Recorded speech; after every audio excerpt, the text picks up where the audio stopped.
Good evening, I'm Jo Hall. Jailed stockbroker Rene Rivkin has left a Sydney hospital on a stretcher where he was recovering after collapsing in a cell during his first weekend at Silverwater Correctional Centre.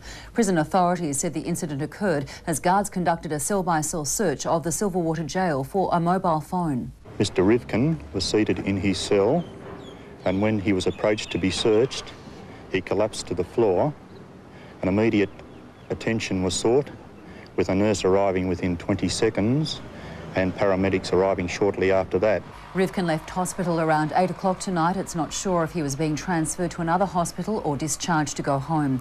Labor leadership contenders Simon Crean and Kim Beazley have taken their campaigns to rival television programs, with Mr Crean pushing policy and Mr Beazley a wider agenda. It's not a popularity contest, it's a policy contest. We're not taking the fight to John Howard. That's what I want to do. John Howard and Peter Costello, meanwhile, displayed a united front at the Liberal Party's national convention in Adelaide, with the Prime Minister praising his deputy's loyalty. He has made an enormous contribution to public life in Australia, and I have no doubt that he will make an even greater contribution to public life in the years ahead.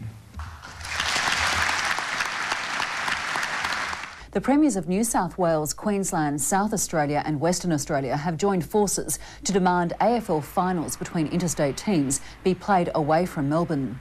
Concern over security in Bali is growing again as Australian tourists return to the holiday island despite the threat of further attacks and continuing government advice to defer all non-essential travel.